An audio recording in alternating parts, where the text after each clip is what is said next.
Hi, this is Nolan Higdon, and I'm bringing my Substack subscribers yet another video. I had the pleasure this week of moderating a panel at St. Mary's College in Moraga, California. The panelists discussed the state of journalism in the US with a particular focus on the growing trend of censorship in journalism.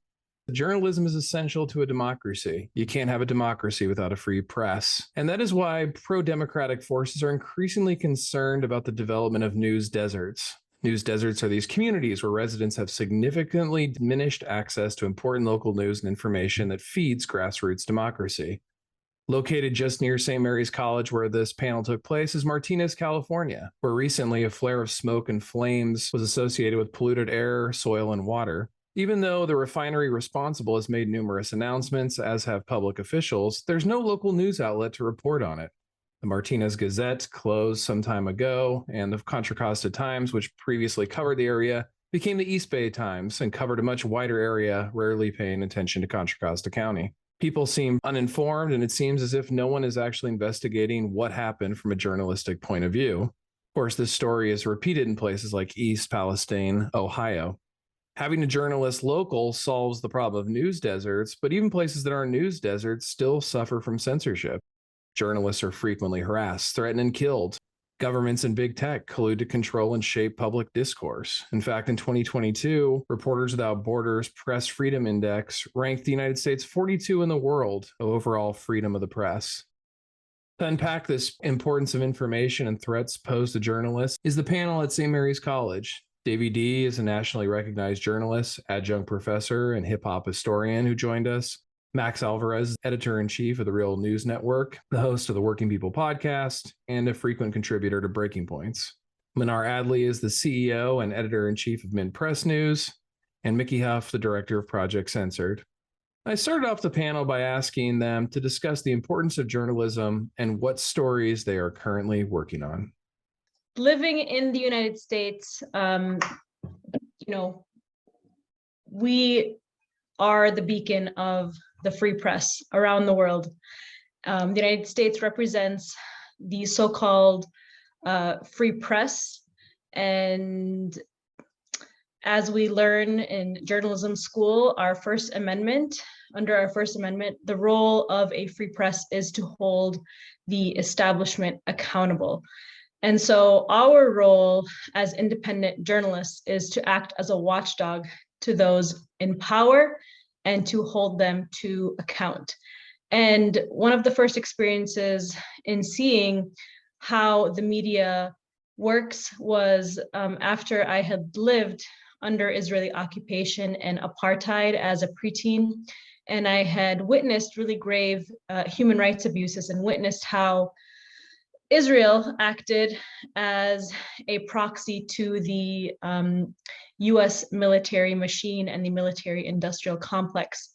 And so when I had moved back to the United States as a teenager, I turned to the news and the media to keep up to date with what was happening overseas, and only to find a media that was representing the interests of weapons manufacturers like Lockheed Martin, Boeing, and Raytheon. And so this was my first introduction to media and the way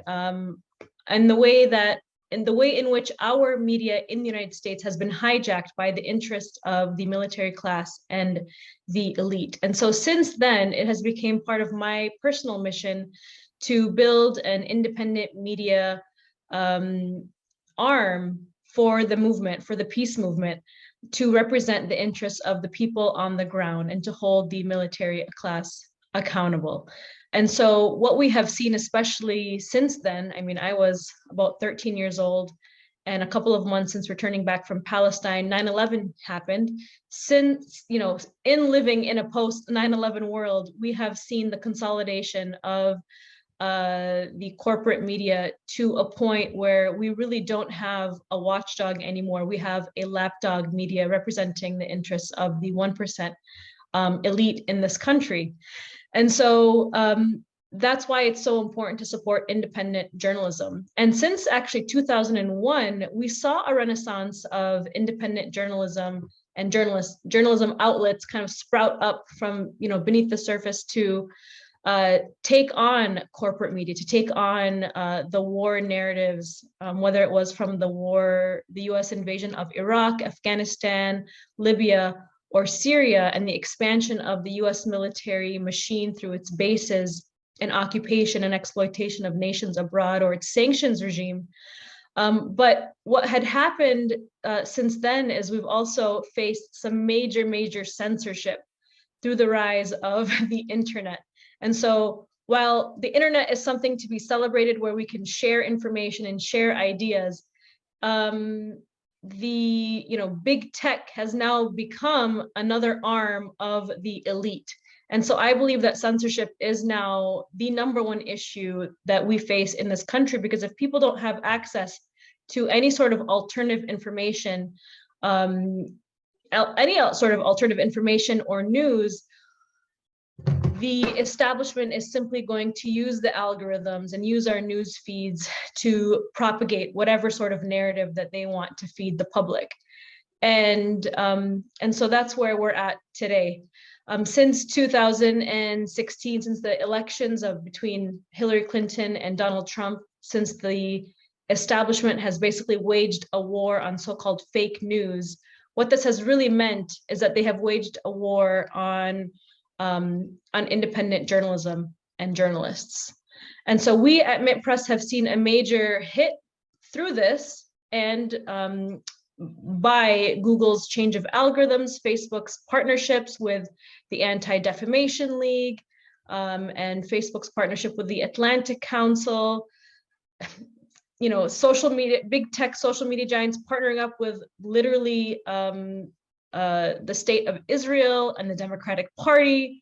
The very entities that the media should be holding accountable are now working in cahoots with these organizations and entities, with these special interest groups. And so it's more important now than ever for independent journalists to be supported, because there is a huge suppression campaign to silence us, so that the United States in its failing empire can continue to propagate the public and justify its wars abroad, and its exploitation of people at home and abroad as well.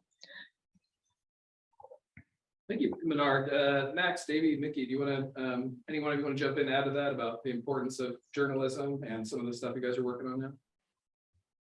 Sure, I can hop in. As always, co-sign all the brilliant things Mnar just said, and yeah, it's a real honor to be here with all of you, with all these great panelists. And sorry we couldn't be there in person, but thank you all for having us. So I wanted to just sort of like underline something that Nolan said in the opening remarks. And I'm actually going to do so by way of reading kind of a chunky quote here from the great Bob McChesney and John Nichols from a policy proposal that they've put forward through the Local Journalism Initiative. So here's what Bob and John recently wrote. Quote, "The collapse of local journalism in the United States has its roots in the patterns of media consolidation that emerged in the final few decades of the 20th century, and then exploded with the emergence of the internet and social media in the first 2 decades of the 21st century. It is now in its final stages, standing at the edge of the abyss after the coronavirus pandemic and the economic crisis that extended from it. Most communities in the United States are now at the point where there are virtually no paid journalists in competing newsrooms covering governance in a manner that is sufficient to sustain vibrant democratic institutions. Only in a handful of metropolitan areas does a semblance of semi-sufficient journalism remain, and it is invariably carried on by rapidly shrinking newsrooms that openly admit they are struggling to survive. In many communities, there are no paid reporters or newsrooms whatsoever. There were virtually no news deserts a generation ago or at any other time in American history. Now they blanket the country." Oh, was that me? Okay. Advertising, which provided from 60 to 100% of the revenues for local newspapers, has abandoned journalism. Advertisers, including classified advertisers, were never wed to bankrolling newspapers or journalism. It was simply the price they had to pay to reach their target audience. With the internet's mind-boggling surveillance capacity, advertisers have found far more efficient, effective, and less expensive ways to market their products and services online. The traditional means of placing an ad in a specific medium is passé. Advertisers can now pay firms like Google or Facebook to locate potential members of their target audience wherever they may be online. Specific websites be damned. They have eliminated all the waste in traditional advertising when money was spent advertising to people who would never buy your product. This explains why online news sites are in the same boat as traditional newspapers when it comes to getting advertising support. They get, at best, pennies on the dollar compared to the glory days of the 20th century. As advertising declined, newspapers decreased in size and value, and consumer demand understandably plummeted, accelerating the departure of advertisers and consumers, end quote. So like, that's just, again, just to really underscore the situation that we are in this country, right? I mean, I imagine that none of this is a shock to anyone here, but it is worth remembering, right, how dire things are, even as we are seeing really important signs of life, especially coming from independent media sources. Oh, for Pete's sake. And all right, hang on. My Google thing just signed me out of my doc. There we go.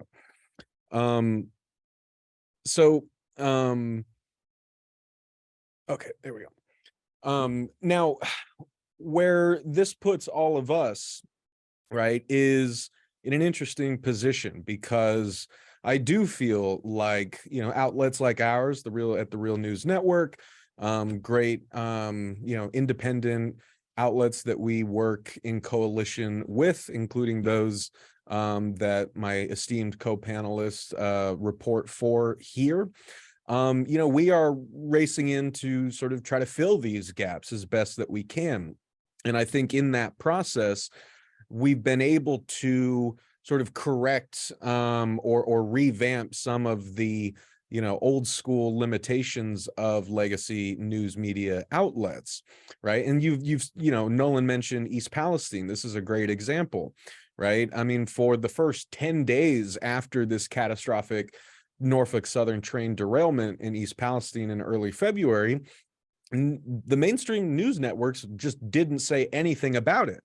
It really was kind of from increasing public pressure that it became a media a focus of media attention, but that was definitely not the preference of legacy media outlets.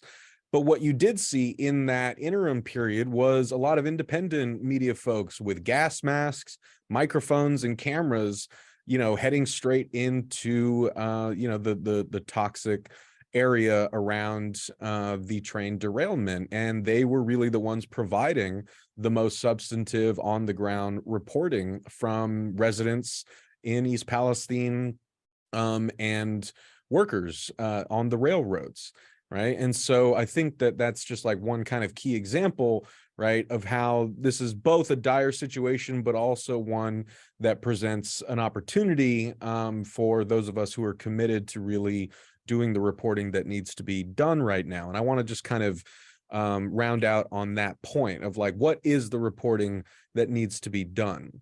And so what I wrote to read to y'all is, it is not an accident that the ways we consume and share news today and the way news is packaged as something to be consumed and shared are often directly at odds with our needs as engaged democratic citizens.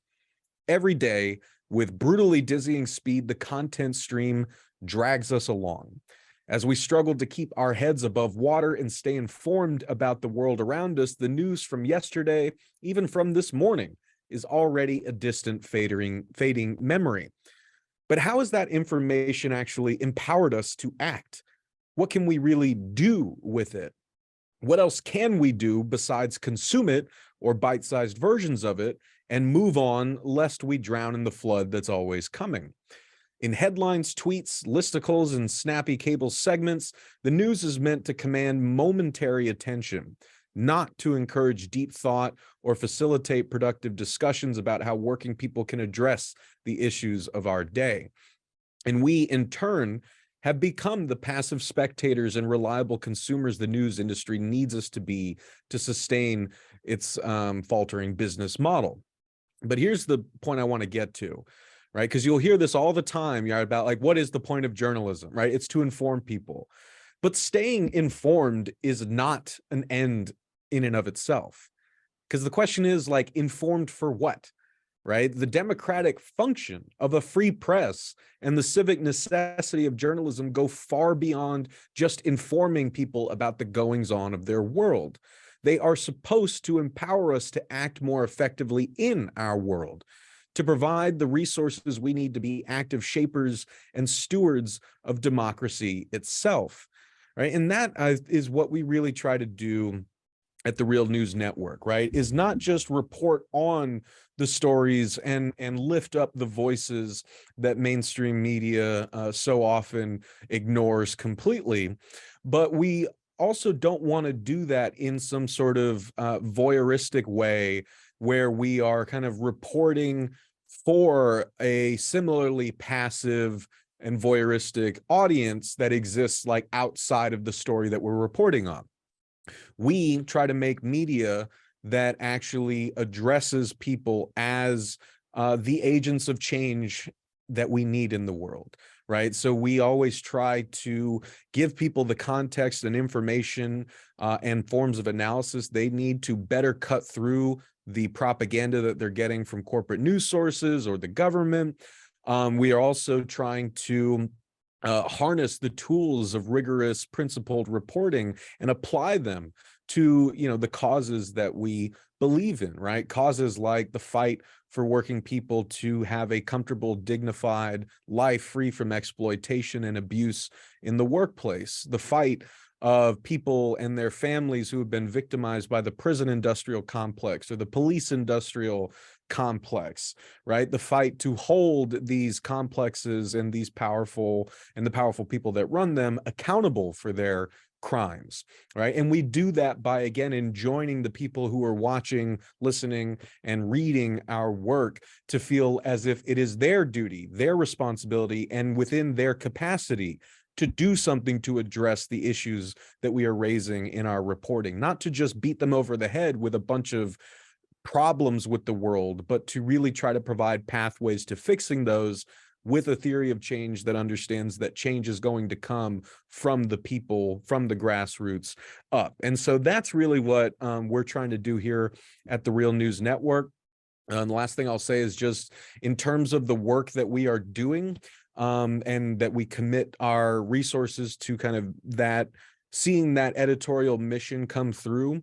We cover labor. That's really my big beat, but we have a lot of other contributors who really focus on lifting up the voices of actual workers and organizers, from Home Depot in Philadelphia to Amazon in New York, Starbucks stores around the country, strippers in North Hollywood, rail workers across the US and in France and the United Kingdom. But we also, as I mentioned, have weekly shows like the Police Accountability Report that does the type of dogged accountability reporting on the police that local and mainstream media just don't. We also have Rattling the Bars, the show that focuses on the violence and victims of the prison industrial complex, which was founded by our now past comrade Eddie Conway, who himself was a political prisoner for 44 years in this country and a Black Panther who was framed by COINTELPRO. Now that show is hosted by the great Mansa Musa, who was incarcerated for 48 years. We have the Chris Hedges Report. We just published a great original text piece last week on indigenous communities in Mexico fighting organized crime and transnational corporations to defend their lands against environmental destruction. And we've been really covering more than I think most other English-speaking outlets, right? Worker struggles outside of the US. We just published a new report on the general strike in France. That's our fourth documentary video report on these strikes. And I have yet to find one from most media outlets. So I'll shut up, but that's really like the gap that we're trying to fill here at The Real News. All right, thank you, Max. As you can tell, they do so much great work there. Go on and on. Great, Davey or Mickey, you want to pick up next? Talk about the importance of journalism and share some of the work you're working on. Yeah, there's a lot to piggyback on that has already been said. So I'll add it to the conversation this way. There are 4 points that I want to kind of bring to fold, and then I'll move in to what I want to bounce to. One, I remember in the late 80s, early 90s, at the New Music Seminar in New York, where Sister Soldier was talking emphatically about how her work as an organizer was being undermined by music industry people who were serving the role as middleman. And I remember her talking because what she used to do is bring artists to Harlem and other places and get people to register to vote. And she went directly to them. And she was chastising many of the popular artists at that time for allowing folks like Cara Lewis and others to be a middle person. It's like, why should I have to go through a middle person to talk to you, Chuck D? Why do I need to talk to somebody else to talk to you, Eric B? And she ended it by saying the middleman is going to be the death of us all. You know, we're in the community and we got to have direct communication. So I want to bookmark that for a second and I'm going to come back to it. The second thing is working at Clear Channel when I was at KMEL and also working at Time Warner. In the mid-90s, we used to do these summer jams. I remember that summer jam was driven by the artists that we had on the bill. And then one day, you know, we had a meeting and we basically said, it's not about the artists, it's about summer jam. We are now going to make the artists interchangeable, indispensable. Doesn't matter who we have. We could have Mickey Mouse or Beyonce. You just want to come to our event.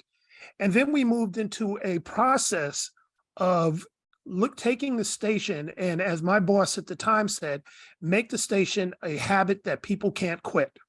And everything that we were geared to was designed to embed the logo or our motto into people's heads so that whether they listen to the station or not, they knew it's the station for hip hop and R&B.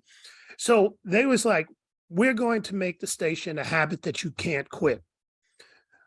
I wound up working for Time Warner programming their radio, and we had a big industry-wide meeting, and I think it was Dick Parsons at the time who said, our job is to reinforce learned behavior. He said, we have a research team, they know what colors people like, they know what they do, they know whether you want to be up, down, or whatever. They did all this, you know, intel to find out how an audience would respond to particular types of stimuli. And our job was to reinforce learned behavior. So I bring all this up as I get to the fourth point, which is that over that 25-year period, and maybe even longer, maybe 30 at this point, we've seen the definition and our understanding out, you know, as a mass of people about what is journalism. Journalism used to be Walter Cronkite or Dan Rather or somebody sitting on the news. Basically, we didn't know they were reading from a prompter, but they would tell you what was going on, or it might be the New York Times with all the news that's fit to print. Then very slowly, you started to see, and I think Mnar, you know, alluded to this, a business-to-business relationship that started to evolve. So basically, journalism started to be, and I saw this firsthand, it started to be a mouthpiece for whoever we were selling ads to, and we would package sometimes those ads as news stories. So the example that I like to use all the time is, you know, when Apple would come out with a new phone, you turn on the TV, whether you're in Washington, D.C. or San Francisco or, you know, Kalamazoo, Michigan, and everybody's doing a report. Hey, the new Apple iPhone is out and everybody's standing online. They have a reporter there and, you know, and it becomes big news. Now, I know for us, we had paid advertisement. So we were, you know, said as an agreement, we're going to send a street team out to the nearest mall and we're going to cover that. So now two things are happening. One, a paid advertisement is now being packaged as news. I'm using that as one of many examples. I can give you 1,000 more. And sometimes they become more stealthy because you don't know, I'll get into that in a minute. But the other thing is journalists now were equated with people who just had opinions. So now all of a sudden, me as a street team guy who's out there with a microphone telling you everybody's buying the new iPhone, I'm a journalist who has the same rank and same credibility as, say, Mickey Huff, who might have spent 15 hours working on a story. All I need to do now is show up with a microphone and look the part, and the average person goes, he's a journalist and he's a journalist. So now this comes to a very, very important point as we got into the internet. The internet, for me, when I got on in the early 90s, was about relationships. What is your relationship? And even in radio, what was drilled into us, what is your relationship with your audience? So Davey D, the radio personality, needed to be seen and heard and had to establish trust with a large body of people, and that would carry the day. It's like, I can trust Dave's word. What he says will be true. We can hold him accountable. We see him. We can touch him, we can engage him, all these different types of things. So I've always held true to that, to keep close to my audience, to not be one of these people that you just saw on the television prompter or just heard on the air. People needed to have receipts. Like, I seen that brother here. Wait a second, he was over here. He's been involved. I seen him get his hands dirty. I seen the people that he's with get his hands dirty. So there's some sort of relationship that is going on. Journalists, generally speaking, even many of us in the independent sphere, have gotten away from establishing those solid relationships, intentional relationships with the masses. And that relationship that we should have had established has now been, what's the word I'm looking for? It's now been established by other entities. So internet influencers now have an audience. My daughter, 12 years old, knows about all these internet influencers before she knows about a journalist. And I'm a damn journalist living in the house with her, right? But she knows all the people, the lady with the green hair, the guy with the red thing. She knows these things. And now those people become news sources for her. Remember what I said about bad habits? So now at 12, she is going to tune into an amplified, artificially resurrected internet influencer before she wants to hear Amy Goodman on Democracy Now!, right? So again, what they understood is that, well, she might be interested in makeup in a way that's going to relate to her. She might be interested in some teen news that is going to be relatable to her. So at 12 years old, that habit is cultivated, right? And so all of a sudden, that internet influencer is her journalist, is her journalism now. The feeds that she gets is the news of the day. And she only knows what she knows. If there's an accident in East Palestine, she doesn't know because it never shows up on her feed, which goes to the point I think everybody else is making. Ain't nobody getting an East Palestine thing on the feed because some of it is business to business relationships. Hey, we have a deal with this train company. They're buying ads off us. We're not going to show that. Or when I was in radio, I had bosses that were like, look, Nike just spent X amount of dollars on their new store in San Francisco. So you gotta kind of jettison that story on sweatshops. And in fact, we need you to maybe do an interview with Phil Knight, which was actually a request that was made. And he has questions that he wants you to ask, right? So now, as somebody who's a trusted source, if I take hold of that, I have now validated the BS that we're supposed to be fighting. You see what I'm saying? Well, if Dave said Phil Knighting's cool, then it must be cool because he's a trusted source who now works for an entity that is now systemically undermined what you're supposed to be doing. You're doing a dance with the devil. And if I can get independent folks to do a dance with the devil, then it's validated. I hope this is making sense for what I'm saying. So let me come back to this. When we go back to the rise of indie media, which Mnar was talking about, I went to a lot of these conferences and I saw some very interesting things. A lot of people started to become insulated. They started to hobnob with each other and stop hobnobbing with the very communities that they're supposed to really represent. And what I mean by hobnobbing is that if all of us hang out together, we now have a sphere that we just relate to. And it's real easy to maybe forget about that person who's downtrodden in East Oakland unless we break out of that bubble and go see them and spend time. Our primary relationships become us in this room and by extension, other journalists, et cetera, et cetera.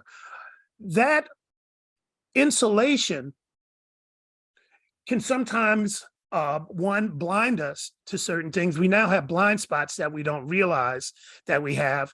And two, we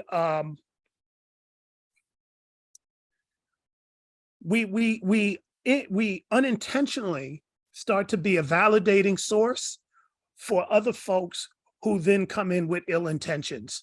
So when I would go to these conferences, I saw a lot of people get caught up, and they were caught up in the industry.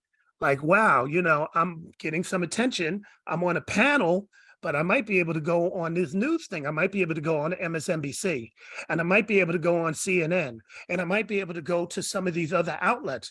Well, if you go on those outlets, there's literally a script, or some things that you better not be talking about. If you go on some of these things, better not be talking about Palestine. That's an unwritten rule. If you show up at these places, as I found out on CNN, you can't sit up there and be free and say, hey, we're talking about democracy, it's President's Day. Well, I don't like these presidents because, you know, they were slave owners, which I did say and was never invited back again, right? Those types of things, people like, he doesn't have the tone that we need. He's offensive to middle America, who we're trying to attract.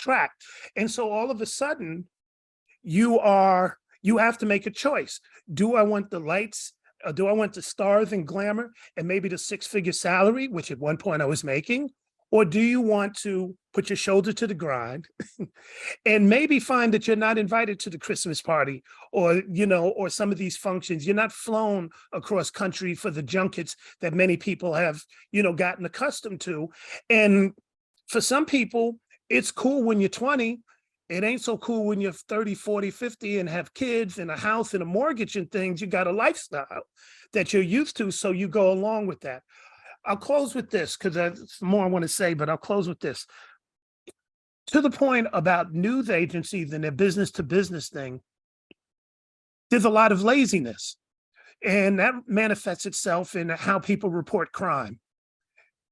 I can go to a police blotter, which are media friendly, LA, Oakland, and I could just read off 15 stories about crime. And I've seen that on some of the local media outlets here. They read them off, and their justification is like, well, we're getting the news out to people. We're helping the police. We're giving, basically, you're a stenographer for the police. You're giving a police narrative. You're not doing investigation. You feel like you did a civic service by letting people know about crime. And you also at the same time have enhanced your ratings because you're only reporting certain type of crime. You're talking about the people stealing Cadillac converters and breaking windows, but you're not talking about the fencing rings and putting a face to that crime, which might require a little bit more work above and beyond what the police have fed you. So these are things that we're going to have to extract ourselves from, and we're going to have to figure out ways in which we do a different type of dance. We're being hit on both sides, because of the redefinition of media. Media could be the guy with the prompter who is now certified and shows up on your news feed. So I get all the commercial entities, but I don't get Mnar or even Real News. And I know you guys, you don't show up on my feeds at all. I have to look for you guys. Mickey doesn't show up, and he's a good friend, right? So all four of you don't show up on my feeds, right? And I got 40, 50,000 followers. That's not by design. That's intentional. That is by design. That's really what's happening. So if I'm not getting it, then nobody else, a lot of other people who need to get it aren't getting it, and they're getting a whole lot of other folks who have been artificially amplified. Actors who specialize in disinformation, people who like to be contrarian just for the sake of it, controversial starters. So I get a DJ Academics is on my feed. I never signed up for him, but he's on there. Joe Biden is on my feed. All these podcasters who I don't know are on my feed. But news with independent journalists who have put their shoulder to the grind are not on my feed. Not even the radio station I work for is on the feed without me having to click on each morning. So that is a battle that we have to deal with right now. And it's a lot, and I appreciate you hearing me out. Thank you. And Davey kind of spoke to this, Mickey. I know you're going to answer the previous question. While you answer it too, I imagine some in the audience are questioning, like, this is the United States. Do we actually have censorship here? So I wonder if you could speak a little bit about maybe what you mean in terms of censorship, and then I can open up to the rest of the panel as well. Well, Nolan, how much time do we have? It's an honor to be here with all of you. Thank you for the invitation. Thanks to everybody at St. Mary's College. Certainly thanks to you, Nolan. And definitely thanks to my esteemed colleagues, Mnar, Max, Davey, all perfect examples of what citizen-based community journalism looks like. So a big challenge we face, Nolan, and I'll get to the definitions of censorship and some censorship by proxy, but so many amazing points have been made. I want to talk a little bit about this issue. We have a crisis of confidence in journalism in this country that really it's been coming a long time, but it was really spurred on by the moral panic of fake news in the 2016 election. We've all written and talked about this. Nolan and I have written a couple of books about it. Nolan has, in fact, one of the seminal books on it, The Anatomy of Fake News. And of course, that's a tired trope and a strange term that was weaponized, but it really, at the same time as it was establishment propaganda, so that they could have a Trojan horse of censorship to police disinformation, bookmark that. It also really was something that many Americans already felt. We have become increasingly polarized and siloed in our sort of media hangouts. As Davey said, and Mnar alluded with algorithms, things we might want to see are actually shadow banned. Critical views are shadow banned, where things that we don't even really care to see just flood our feeds on social media. Over half of Americans get news from social media, which is a big problem because they're not journalistic outlets. And here's the point I wanted to start with, believe it or not. Journalism is not an industry. It is a public service. It is about civic engagement and information that is required to have a functioning, self-governing democratic republic. It is not for profit. It is not for sale. And until we begin remembering this and teaching this to the next generation of intrepid reporters, as well as actively engaged citizens, the crisis will deepen. What we have is a civil crisis. We are in civic decay because of our collapsing schools, our collapsing journalism infrastructure, right? We wrote about this in the United States of Distraction a few years ago. These trends have been coming for over half a century. The unbridled embrace of neoliberal policies and federal deregulation and the outsourcing of everything to the holy markets, right? The grail of capitalism. This is what's actually at the core of almost every crisis we face, from the derailing trains to derailing journalism to our derailing democracy, from East Palestine, Ohio to the West Bank with Israeli apartheid. We struggle to get information about what's happening because we have allowed a handful of small for-profit corporations to control this information, to infotain us to death. And as Lao Tzu once wrote, if you don't change direction, you may end up where you're heading. Well, are we there yet? All the markers along the way for the last 100 years really kind of point to this, whether it's the Hearst and Pulitzer battles in the penny press, or the rise of propaganda and Eddie Bernays in World War I, who said that it's supposed to work that way. The establishment's supposed to control narratives. And Hearst really kicked off the major for-profit advertising model in a lot of ways that mushroomed into what we see as the cable news racket today. it's difficult to just drop a pin and start somewhere because it's all connected. And everything that the other panelists said today is all connected.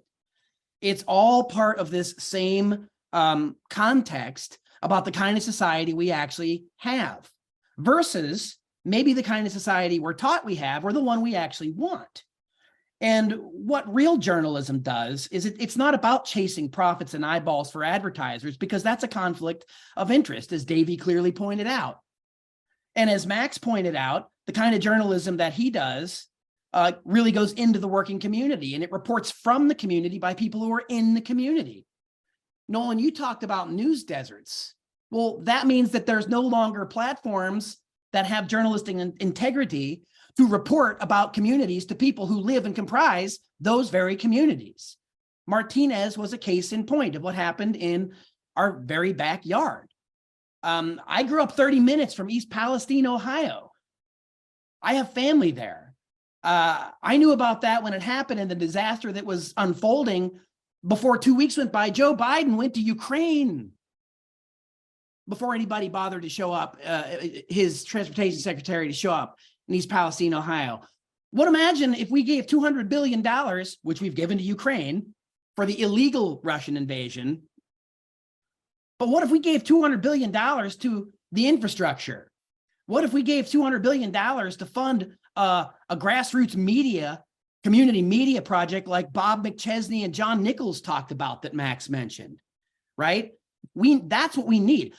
We as a society, this collapse of journalism, this over 50% of Americans that say that they don't trust the media, they're not talking about Mnar or Mint Press. They're not talking about Hard Knock Radio. They're not talking about the Real News Network, and they're not talking about the work we do at Project Censored. They're talking about corporate media.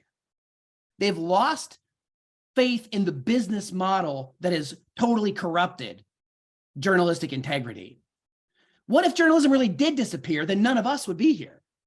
But journalism hasn't disappeared. It's thriving in the independent level.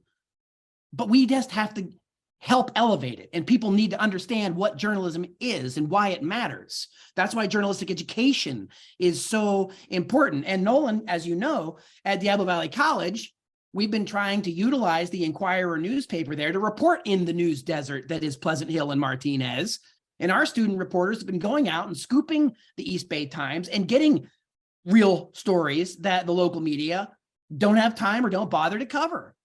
So there is hope for a true model of community journalism.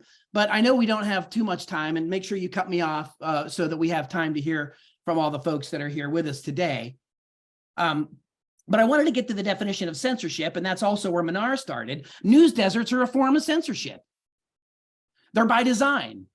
It's not profitable there. And of course, why is it not profitable? Because the media is owned for profit. A.J. Liebling once wrote in the New Yorker in 1961, freedom of the press is guaranteed only to those who own one. And we've got a billionaire press. We've got a press and a social media infrastructure that's dominated by the billionaire class. They report about things that concern them, not us. And we catalog that in the new Project Censored book. We've cataloged it for years. Again, this is not new. This is not new information. Upton Sinclair blew the whistle on this a century ago. Liebling did it. Ben Bagdikian did it. Project Censored was all about calling out the consolidation of corporate corrupt news, right? And in its place, we need to have something that is an uncensored and unvarnished look at what's happening in our communities, to tell the public what's really going on. Censorship is anything that interferes with the free flow of information in a society that purports to have a free press system. The First Amendment protects the press from government intervention. And we know government intervention happens, thank you, WikiLeaks and Julian Assange. But we also know that there's another far more insidious and pernicious form of censorship that the government stands by and silently applauds, and that's censorship by proxy. And this is, again, this concept of censorship by proxy is what we define as restrictions on freedom of information, number one, undertaken by private corporations, either big tech or that own media, which two, exceed usual legal limits on government censorship, and three, serve both corporate and government or third-party interests. We're finding this out again because of the Twitter files. And again, because some of the Twitter files expose Democratic Party corruption from the Biden administration, from the FBI, from the CIA, a lot of Democrats don't like that. But we know that the Trump administration was doing the same things. We know that the Trump administration was actively trying to get certain people fired from their jobs.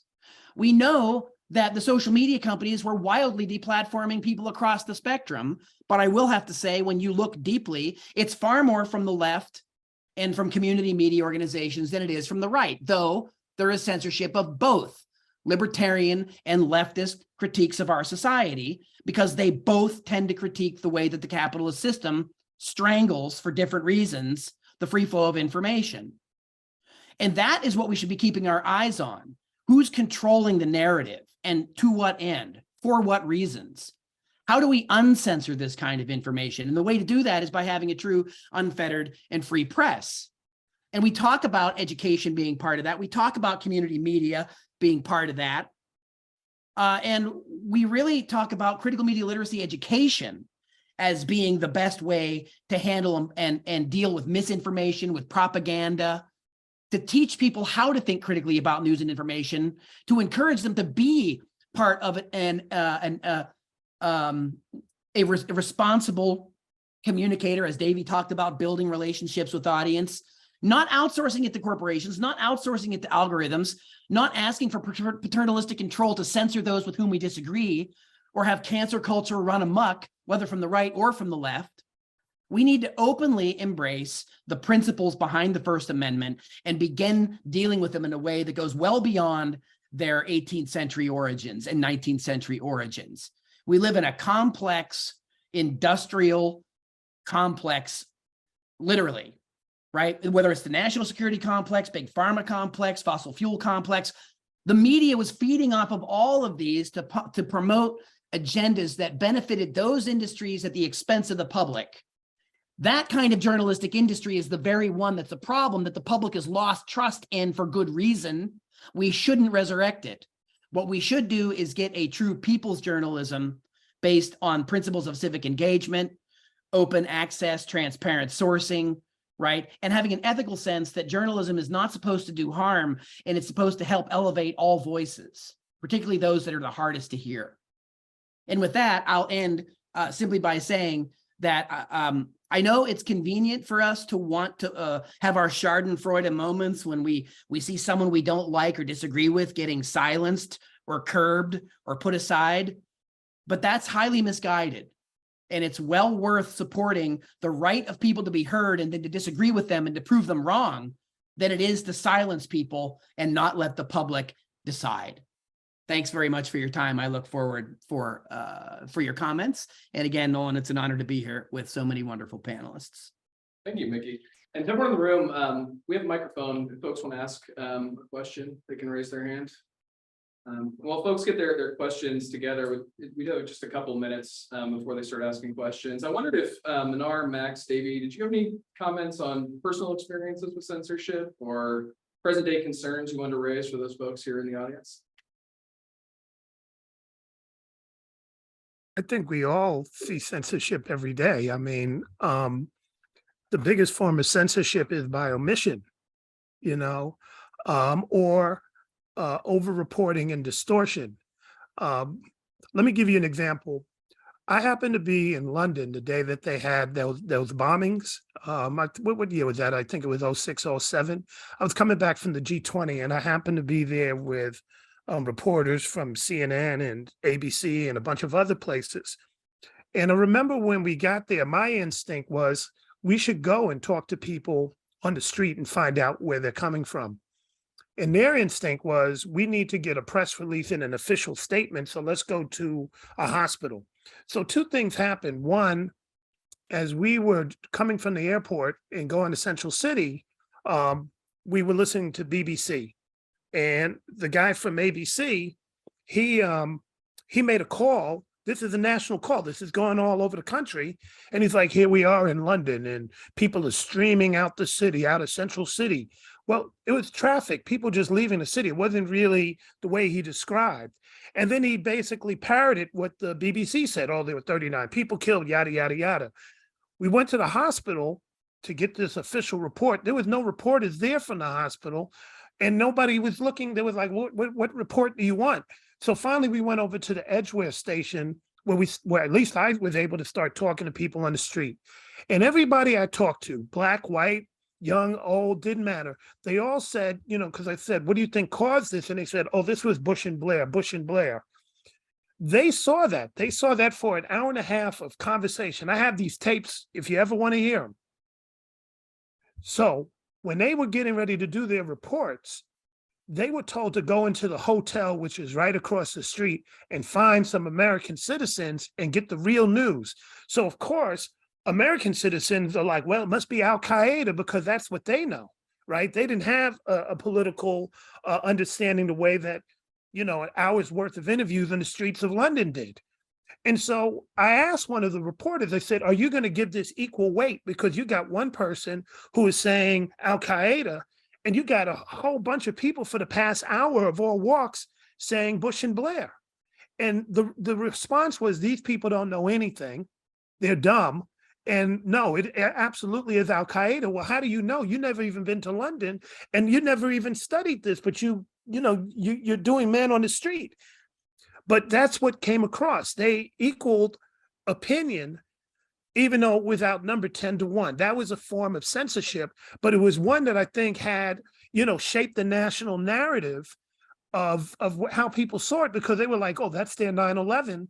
Whereas where I was at, people were just walking around like it was nothing. We ate dinner right across the street from one of the bombing places. It wasn't all amped up the way it was reported here. And that to me just showed you the extent in which news can be manipulated, especially seeing it on the scene and to see how it was covered. It was a night and day difference. Yeah, go ahead, Max. Well, just to kind of hop in and add some other some more meat to this bone. I do really want to kind of emphasize something that Mnar, Mickey, and I think all of us kind of pointed out at one point, right? The algorithmic censorship is very, very real, right? So like when we're talking about, like Mickey said, like we understand censorship in very kind of rudimentary terms, primarily the government saying you can't say that, right?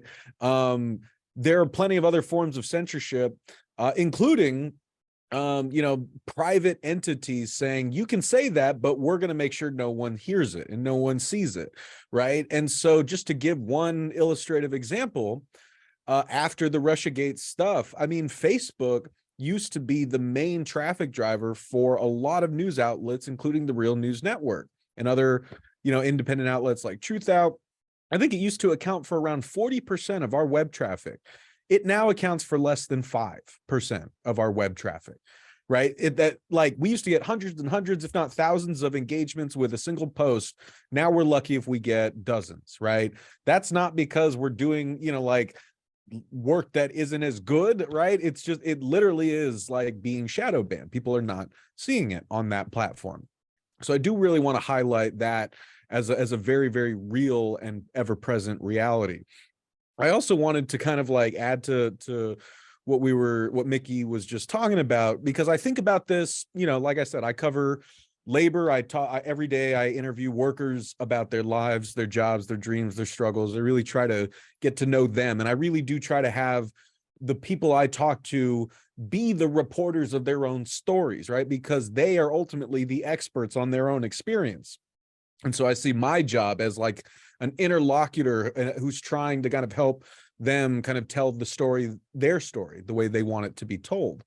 And so I talk to, workers from different industries all over the country, in other countries. A lot of it is steeped in my own experience as a low-wage worker for many years, right? And I would connect the question of censorship to the question of liberty, right? And how we only understand liberty and restraints on liberty as, again, a government entity saying you can't do this or you can't live this way, when the economic coercive force can essentially have the same effect, but we just don't call that unfreedom. What I mean is like Karl Marx's famous challenge about, yeah, you can be free to quit your job, right? You're not a slave, you're not forced to be there.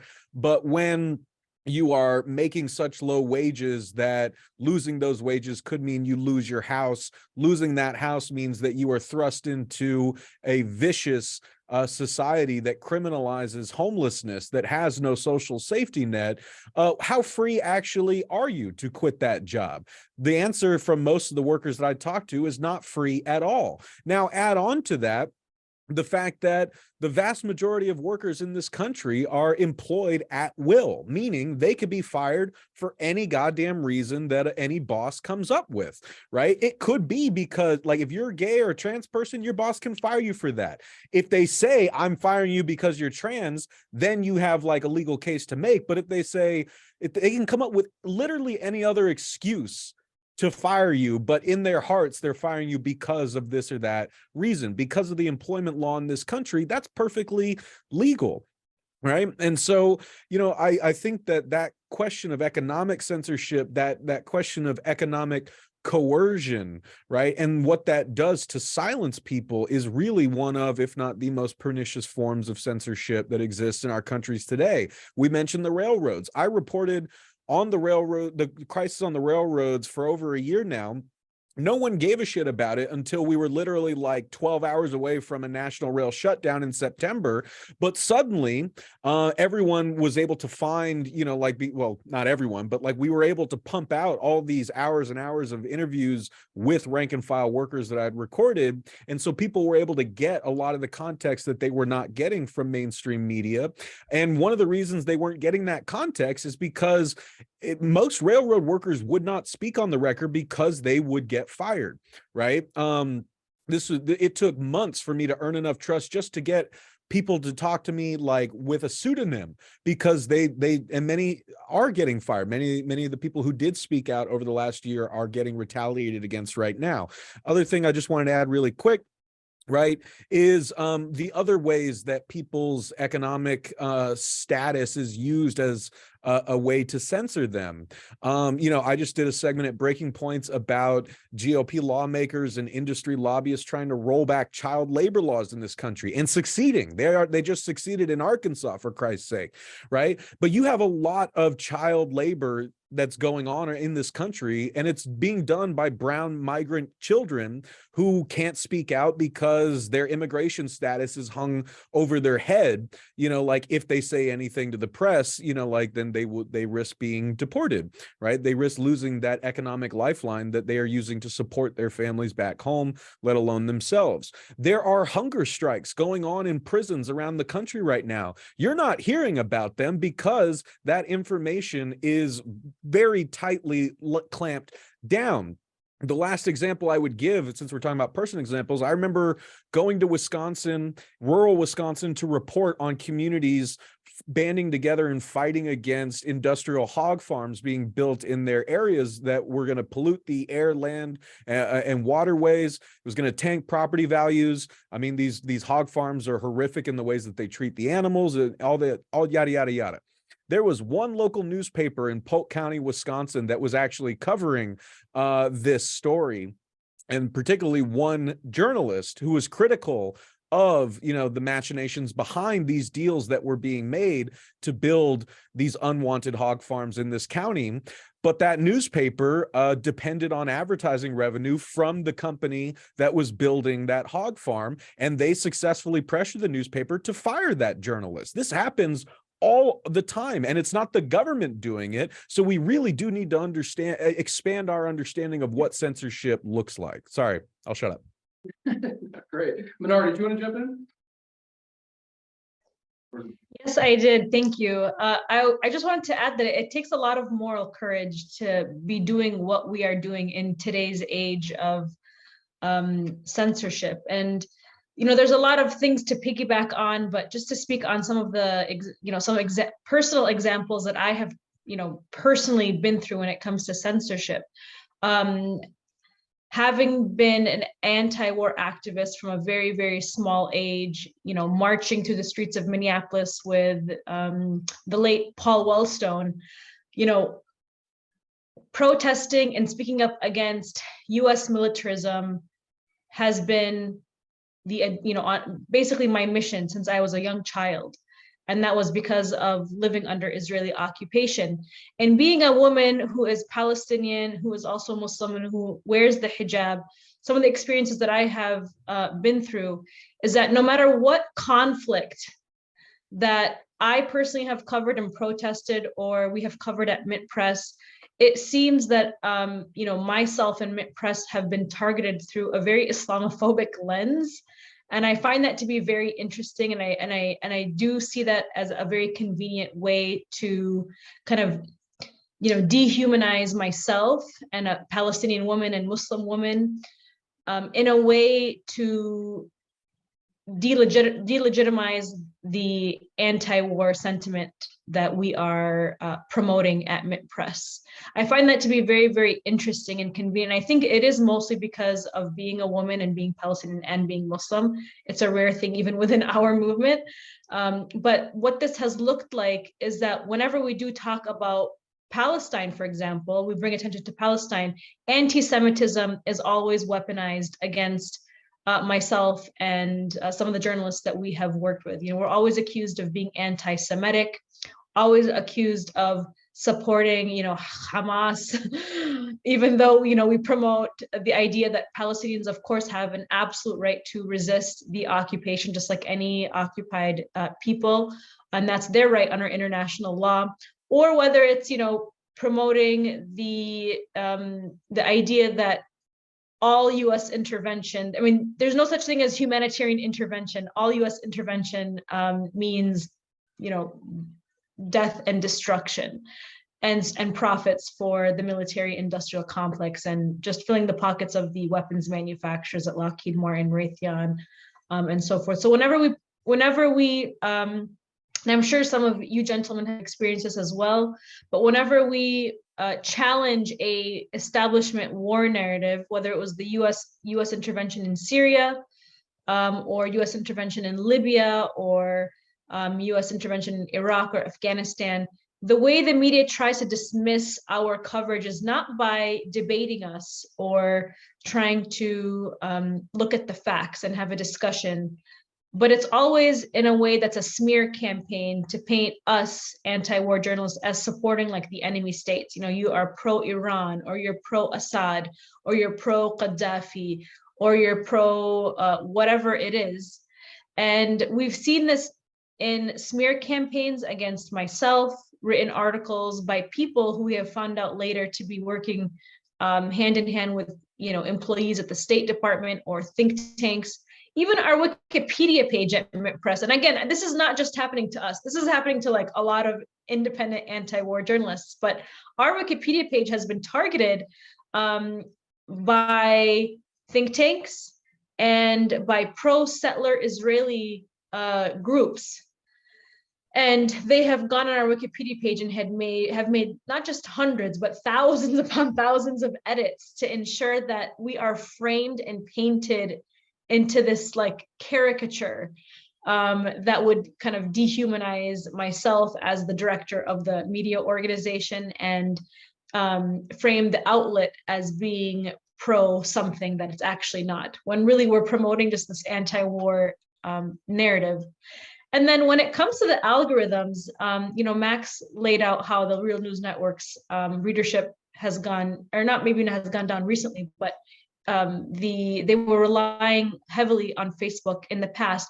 Mint Press too. 70% of our readership was coming from Facebook before the 2016 elections, before Facebook had announced its crackdown on so-called, Russian disinformation, Iranian disinformation, and fake news. And since Google announced its Project Owl, which also was a project that was announced after this anti-fake news, renegade, whatever it was, our readership declined dramatically from Facebook's change of algorithms, and then also from Google's Project Owl. And now this new thing that has come up is NewsGuard, which is like this browser plugin that is already installed in all public libraries in the state of Hawaii, and it's being introduced to be installed on all Microsoft products, and across the entire country in the United States in all public libraries. And what this plugin is like, it's a warning system, that if, it's a warning system based on like the 9/11 terrorism fear levels of like red being like really bad, orange, kind of bad, green, it's a good website. So they're ranking websites based on these color rankings that were used after 9/11. And we looked at who was behind NewsGuard, and it's actually the very people that developed that terrorism color ranking to scare people after 9/11. They're actually behind NewsGuard. So it's these Bush era neoconservatives who are the architects of the post 9/11 world that we live in and all the wars that we have. They're the ones behind this NewsGuard plugin. And why this is terrifying is it's not just like, oh, warning, but it's actually going to derank websites even further than we already are deranked. And it's also going to prevent websites from also receiving any sort of advertising and funding, ways to fund their websites. So Mint Press, by the way, has already been ranked. We have a big red. And a lot of independent websites have already been ranked as red, including Consortium News. And by the way, just in the last year, Mint Press and Consortium News have been banned from PayPal. And we have come to learn, based on leaked emails from British establishment journalist Paul Mason, that was a direct hit by the UK national security state. They basically gave orders to PayPal to shut us down. And it was because of our viral article about the Kiev Independent, because we exposed the Kiev Independent, which is like this #1 so-called independent source on the war in Ukraine. Well, we exposed it as receiving millions upon millions of dollars and set up even by NATO states, but it purports itself to be an independent website. And so sure, we can report on all these things and we can talk about these things and we can, do the things that we do as independent journalists, but this censorship campaign is real and it's happening behind the scenes where nobody can really see it, but we feel it every single day. And the problem with social media and the way the algorithms work is it's also creating echo chambers. And this is kind of what Davey was alluding to as well. And he was talking about that, is that, people are going to go on social media. They're not going to find our kind of news, independent news, because of the way the algorithms work. And it's just creating echo chambers, and people are just finding the information that they would like to see, or sometimes a little trickle in with some entertainment here and there, the things you didn't even subscribe to. But in the end, to talk about solutions, I mean, I personally have been practicing getting off of social media. I know that my work is on social, we promote our work on social media, but it's so important to get on the streets the way that Max and his team are doing, the way that Davey has been talking about, and all of us have been alluding to, is that we have to actually get on the streets and into our communities and talk to people. I have made more of a difference in people's lives by interacting with people in my own community than going online and posting. I'm not saying that like we should not post online, because it still serves a purpose, but we can actually make more of a difference and influence people through connection, like this personal connection, through connecting with people in our communities. I mean, the media right now and the way social media works, not only does it create echo chambers, but it encourages polarization and it encourages people to not talk to each other. And sometimes it's healthy and beneficial to talk to people on the other side that we probably disagree with, and that's okay. But how are we supposed to get more people within our movement if we don't talk to each other? Yes, we must agree to disagree. Thank you, Mickey, for that one. But yeah, I just wanted to leave it with that. I just want to add something, and I appreciate what you were saying, Mnar. I had asked people to bookmark that conversation or that thing with Sister Soldier, and I forgot to conclude it. But you and Max, referenced this. we became too independent. We became too dependent on middle people. Middle people became the distributors of news and information. We validated that distribution network. We validated Facebook. We validated IG. We validated all these entities because we were the cool kids when we were the ones that first used it. It was independent folks that first used Twitter. It was independent folks that in college that was using these things.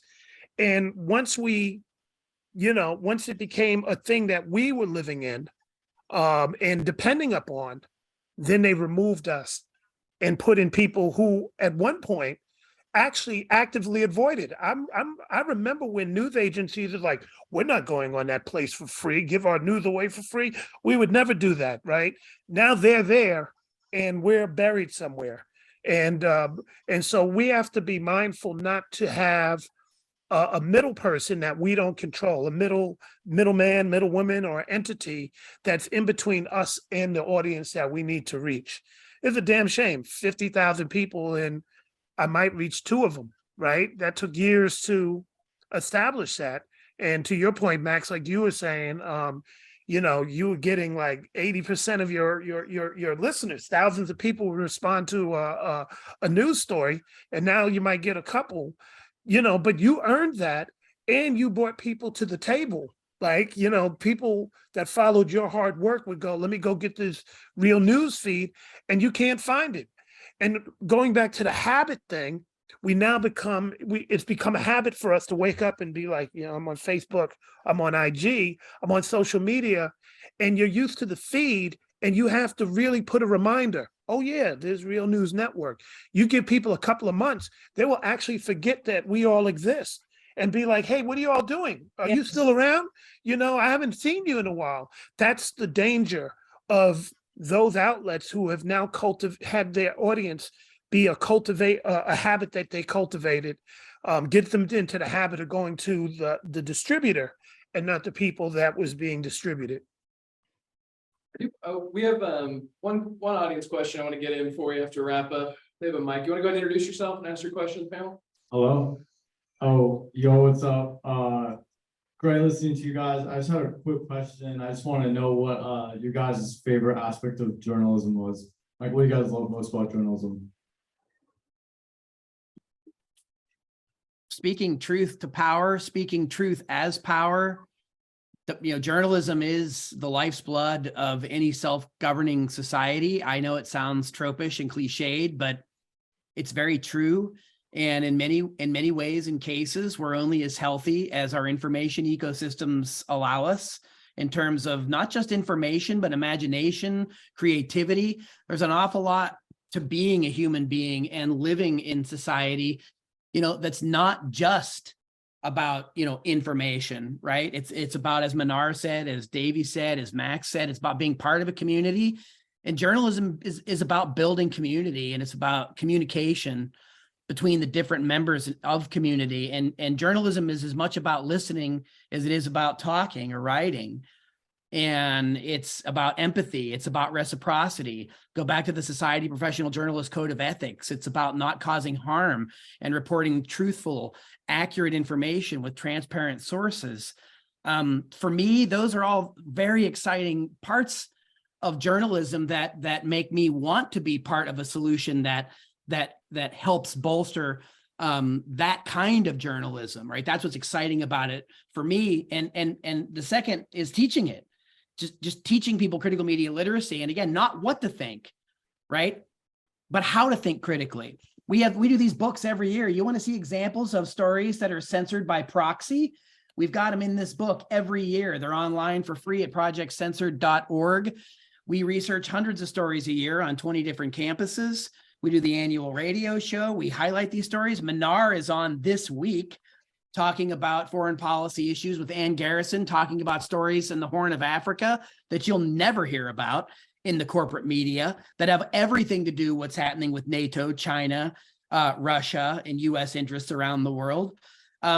So anyway, I really appreciate your question, because it really reminds us that journalism is about solutions. It's about understanding each other, and it's about being heard and listening as much as it is about informing each other. So I really appreciate your question.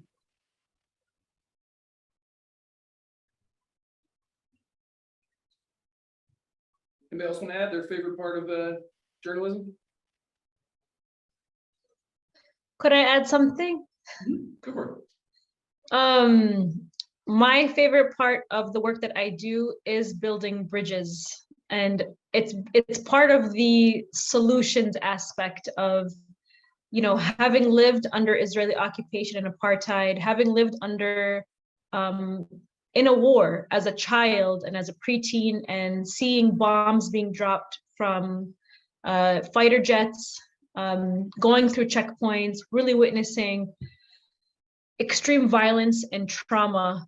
For myself personally, you know, living in a post 9/11 America and witnessing how the media really beats the drums of war, pushes Islamophobia, and dehumanizes people abroad to justify the wars, and just all of the division that it creates, all the hate. You know, for myself, it's just about building bridges and really showing people that we are all in a class war. At the end of the day, it's a class war. It has nothing to do with our skin color, with our religion, where we're from. It is a small handful of people, very wealthy, evil people, psychopathic people, who are exploiting people at home and abroad. Because the wars overseas, we think they're so far away, but we have the wars on our streets here that are the same, that are, you know, for the same kinds of profits that are being made for this billionaire class. Nolan, really quickly before these other gentlemen jump in, I've been reminded of this a couple times and I didn't say it. This week is the 20th anniversary of the illegal invasion of Iraq. We seem to be obsessed with illegal invasions with Russia, which we should be, but we conveniently forget so many of our own, including what's happening in Africa, including what's happening with proxy wars with the Saudis in Yemen, including what happened in Libya, including what had been going on in Syria. We could go on and on with that. Don't forget that 20 years ago, the establishment press helped lie us into an illegal war based on false pretenses and bogus information that was actually known about if you had read the independent press, and if you had been reading other outlets at the time, you would have known. Instead, what we saw was some 2/3 of the American public that erroneously believed Iraq was behind 9/11 supported this illegal invasion of Iraq that has now killed 2.4 million people and caused over 7 million refugees. That's the 20th year coming up this week, right? When we talk about fake news, but we see people like Judith Miller, who at the New York Times, who went on to win numerous journalistic awards after that chicanery and nonsense published at the New York Times that went into scores of newspapers around the country and hundreds around the world that promoted falsehoods about the reasons for invading Iraq. So this week is, I think, an incredibly significant week here for us to look in the mirror and not necessarily cast aspersions outward at other countries' imperialist behaviors, and look at how that imperialist mindset from the billionaire class distorts our own information systems and poisons our own body politic. Thank you, Mickey. I think we have one more question too. I want to get in here as well. Maybe two more. We'll see. We can quick hit them. Hi, thank you so much. I don't want to open a can of worms because what y'all just spoke about was like super profound, and now I'm thinking about that. But I was thinking, because Mickey had mentioned something about how the business model corrupts journalistic integrity. I was wondering, how do you think that the recent emergence of AI and new technology, and how that's going to also corrupt journalistic integrity, where now you don't only have to compete against like mega conglomerates or entertainment media, but you also have to compete against an AI. How do you feel? That's already happening. I mean, no, Mickey and myself, we teach, and I've already had students that that use it or try to use it to write papers and all that other stuff. To me, I relish it. It's a challenge. And how do you put how do you solve a puzzle? So it's a tool, and I've gotten pretty good at using that tool. Yeah, I made my tests using AI. right? And then you go back and you double check it and you add some things and it makes it almost foolproof. You know, we're always going to have people inventing a mousetrap. And what we got to remember is that all of us are heroes and heroines here. I think all of us are very successful in what we do, and all of us have a lot of victories under our belt. We've made a difference collectively, I think individually, and the fact that people have changed algorithms and have come up with new narratives is testament to the fact that we've caused a lot of people to be very uncomfortable. And so, you know, in the words of Little John, it's like turn down for what? We turn up even more. So the the AI thing, it's a tool, you know, but I know how to use this internet. I know how to write. I know how to film. I mastered all those types of things. And I think I'm pretty damn good at using the AI thing, you know? So that's all it is. We have to have the mindset that one, we won't lose, and two, that we are much smarter than those who are trying to oppress us. You know, we got to have that as a front and center thing. And just to answer the question of what I like the most is that it's talking to people and being a facilitator of conversations. The real gems come from the community. You know, I learned about the AI stuff from people that I talked to, folks who you wouldn't think, you know, kids with gold teeth and dread, you know, and braids in their hair. You're like, man, they don't know. They're the ones that told me about it because they were already flipping that, you know, to do things in the music business and other things. That's how I got hip to it, not on a press release. And so those little things that you would never expect Ray Ray off the corner to figure out how to do it. Ray Ray's actually pretty brilliant. And Ray Ray gained me up on some of these things. And it's like, this is how you roll with this. And you know, and as long as we have those type of people in our community who can make a way out of no way, we're going to be all right. And I'm going to lean even further into them because that's the relationship we have. We're going to lift each other up. And so, yeah, bring that AI thing on. We're going to win that one in a big way. I don't mean to cut you guys off. I know there's so much you could say, Max. I'm thinking about some of the recent stuff at breaking points. I know you guys have covered a lot of this AI stuff, but we do have to close. These folks have been very generous with their time. So please give this panel a round of applause. All right, check out the work, please. Real News Network, Davey D, Book Press, and Mnar, Project Censored. Thank you all very much. Thank you. It's an honor to be here.